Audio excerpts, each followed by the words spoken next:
근로장려금 지급일이 최종 확정되었습니다. 2024년 근로장려금 최대 330만원까지 받을 수 있고, 또 부양자녀가 있다면 자녀 한 사람당 최소 50만원에서 최대 100만원까지 지급받을 수 있습니다. 안녕하세요, 인프런트 타이거입니다. 지난 5월에 신청했던 근로장려금, 2023년에 대한 근로장려금을 이번 달 8월에 지급하는데요. 자, 그런데 최근 지급일이 언제냐, 이 부분에 대한 관심이 뜨거워지고 있습니다. 자, 그래서 바로 일선 세무서에 확인해봤습니다.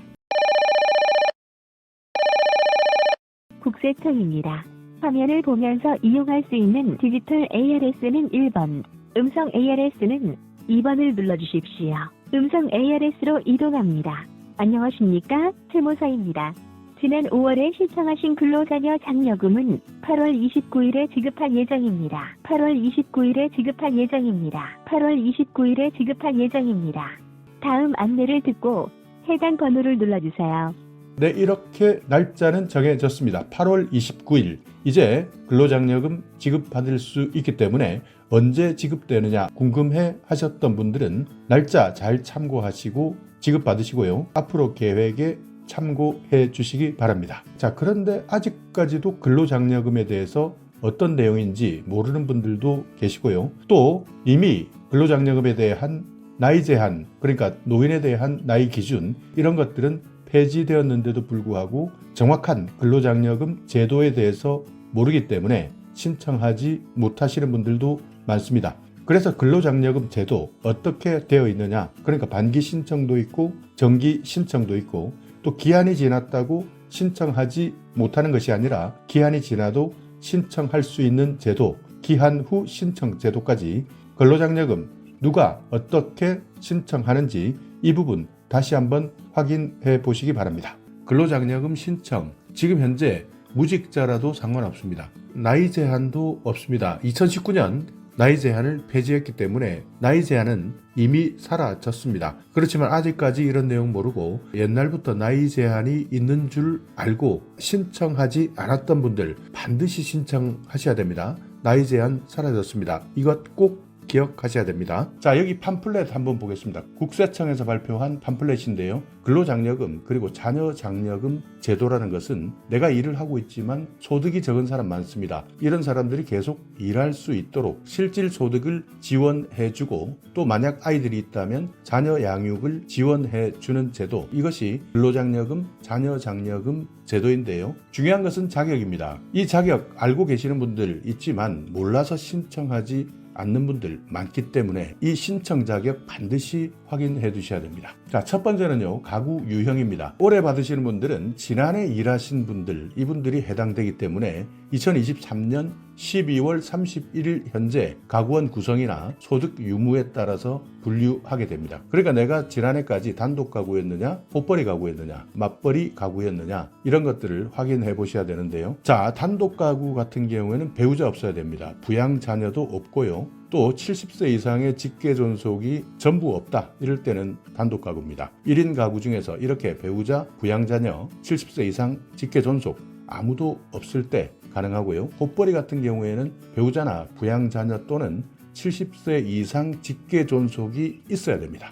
이분들 중에서 신청하는 사람이나 배우자의 총급여액이 300만원 미만일 때 복벌이 가구에 해당되고요. 맞벌이 가구는 둘 다 일하는 가구입니다. 그러니까 신청인 배우자 각각 총급여액 300만원 이상인 가구, 이렇게 나뉘고 있는데요. 자, 배우자 같은 경우에는 사실혼은 제외됩니다. 법률상 배우자, 그러니까 신고가 되어 있어야 됩니다. 만약 실제 같이 산다 하더라도 법률상으로는 배우자가 아니라면 이분들은 해당되지 않는다. 자, 부양자녀 같은 경우에는 18세 미만입니다. 여기에서 비과세, 분리과세 소득을 제외한 연간 소득 금액이 100만원 이하입니다. 그러니까 만약 18세 미만 중에서 연간입니다. 1년에 소득 금액이 100만원 이상이라면 해당되지 않고요. 자, 70세 이상 직계 존속입니다. 자, 부모님 같은 경우에 마찬가지 연간 소득 금액이 100만원 이하, 여기에다가 주민등록표상에 동거 그리고 생계를 같이 하는 직계 존속이어야 한다. 자, 그리고 맞벌이 같은 경우에는 총급여액 등 이렇게 나와 있는데요. 여기에 포함되는 것은 내가 일해서 버는 돈, 근로소득, 그리고 그 외 사업소득도 포함되고요. 종교인 같은 경우에는 종교인 소득도 합계해서 총 급여액에 모두 합칩니다. 자, 그래서 올해 근로장려금 신청할 수 있는 기준 금액은 지난해 2023년 내가 단독 가구였다면 2,200만 원 이하, 호벌이 가구는 3,200만 원 이하, 맞벌이 가구는 3,800만 원 이하, 여기에 해당된다면 모두 근로장려금을 신청할 수 있는 겁니다. 자, 자녀장려금입니다. 자녀장려금은 자녀 한 사람당 100만 원까지 지원해주는 제도입니다. 단독 가구 당연히 혼자 살기 때문에 자녀가 없습니다. 그래서 해당 사항 없는 것이고요.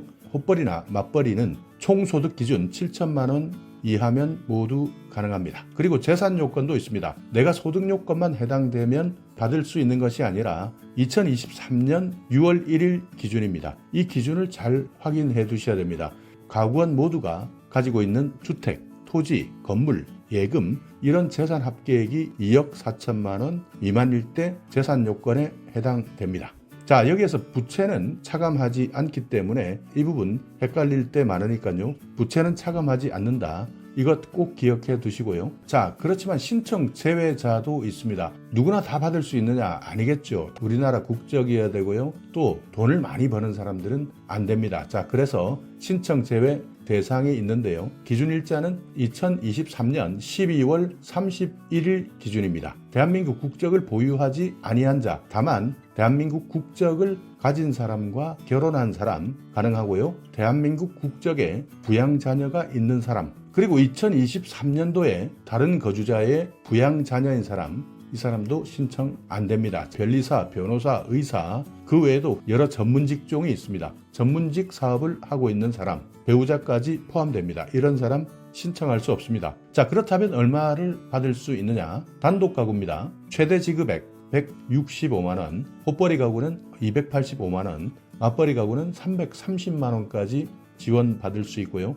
자녀장려금은 자녀 한 사람당 100만 원, 또 여러 가지 기준을 봐서 심사 결과에 따라서 최소 50만 원까지 지원받을 수 있습니다. 신청 요건을 충족하지 못하는 경우에는 지급 제외 또는 감액될 수 있는 상황이 생길 수 있습니다. 왜냐하면 재산 합계액 때문인데요. 1억 7천만 원 이상에서 1억 4천만 원 미만일 때는 산정 금액의 50%만 지급되기 때문입니다. 그렇기 때문에 이렇게 재산 합계액 때문에 근로장려금이나 자녀장려금 반토막 날 수도 있다 판단해 주시면 됩니다. 자, 근로장려금 표를 한번 보면 조금 더 쉽게 이해할 수 있을 텐데요. 자, 먼저 최대 금액 받는 단독 가구는 400만 원에서 900만 원까지 소득이 있었다면 최대 금액 165만 원을 받고요.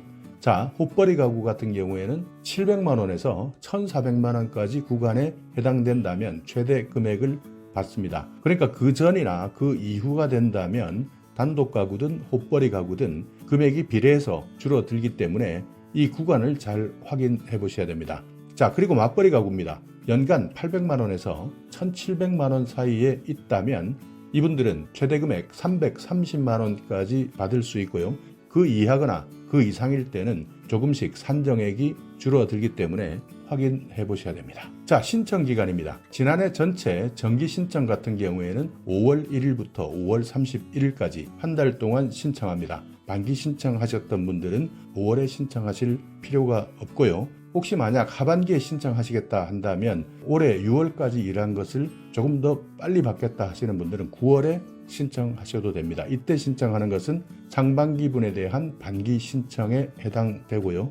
또 그리고 정기 신청 기간에 신청하지 않았던 분들도 있을 수 있습니다. 이분들은요, 6월 1일부터 12월 2일까지입니다. 이때 기한 후 신청을 하면 됩니다. 다만 기한 후 신청 같은 경우에는 조금 페널티가 있기 때문에 이 부분은 감수하셔야 됩니다. 자, 신청 방법 별로 어렵지 않습니다. 자, 안내를 받았다면 안내에 따라서 그대로 신청하시면 되는데요. 휴대폰 같이 모바일로 안내문을 받은 사람이 있을 겁니다. 요즘에는 네이버나 문자 메시지 안내문을 통해서 받기 때문에 이때는 홈택스 모바일 신청 화면에 연결하셔서 신청하시면 되고요. 서면으로 안내받았을 때는 QR코드로 마찬가지입니다. 똑같은 방식으로 신청하시면 됩니다. 자, 홈택스 홈페이지에서 신청하는 방법이 있습니다. 컴퓨터나 휴대폰으로 신청할 수도 있는데요. 일단 홈택스 홈페이지에 접속하신 다음 근로자녀장려금 신청으로 들어가셔서 개별인증 주민등록번호 뒷자리 7자리를 입력하시면 신청 완료됩니다. 자, 이런 것들 너무 복잡하다, 어렵다 하시는 분들은 전화하시는 게 좋겠죠. 1544-9944 전화하시게 되면 더 쉽게 음성 안내에 따라서 신청할 수 있습니다. 아니면 상담센터 1566-3636 여기에 전화해보는 방법도 있습니다. 자, 오늘 영상 여러분께 조금이나마 유익한 정보가 있었다면요, 오늘도 구독 그리고 좋아요 부탁드리겠습니다.